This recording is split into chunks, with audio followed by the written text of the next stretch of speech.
Well, the White House may be backpedaling on Nikki Haley's announcement the U.S. would put out new sanctions against Russia. The UN ambassador said new sanctions would come today, but White House Press Secretary Sarah Huckabee Sanders said that decision will be made instead in the, quote, near future. The proposed sanctions come after the U.S.-led airstrikes in Syria in response to the alleged chemical attack on Syrian civilians by their own government. Eric Anderson, former U.S. intelligence officer, joined us via Skype. Eric, thanks so much for joining us.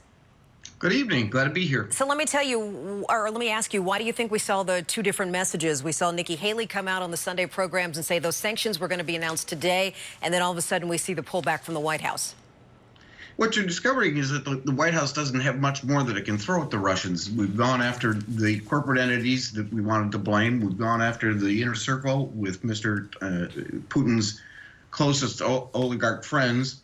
And then we've had our diplomatic tit for tat. What else do we have to gain out of this one? And frankly, the Syrian issue, you know, I was listening to your conversation with where Mr. Trump is at in his confrontation with Mr. Comey. And I would tell you that what we see here is a sort of a very different Donald Trump, because what we're getting now is what I would call the delicate application of force.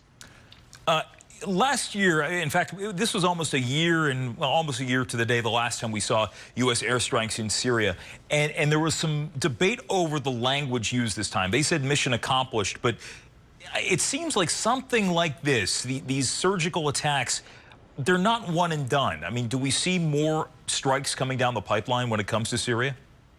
This was really a gesture of futility. And the reason I reached that conclusion is that the Syrians are reporting that there were no casualties, which would be very unusual for anything that was an operational chemical facility. You wouldn't have an empty, unmanned facility at any time of day.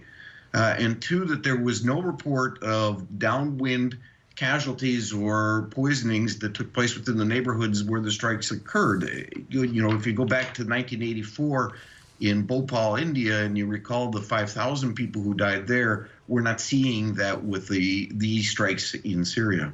Let me ask you real quick, after all of the drama came out about President Trump's personal lawyers' offices being raided and Stormy Daniels, there was a lot of talk and folks said, okay, definitely the U.S. is going to do something here in Syria. So a lot of folks are saying that this strike was more of sort of to detract away from the president's personal issues here in the United States.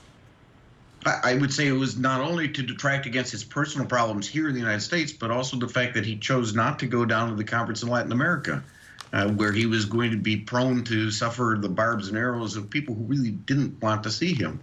So it serves multiple purposes from the White House agenda. All right. Eric Anderson, by the way, we should point out before we go, you have a book coming out. It is called Anubis. It is a thriller about ISIS coming out June 5th. So thank you very much for coming in. Or at least tuning in with us tonight. Tuning in. Well, thank you very much. I appreciate your time. We appreciate it.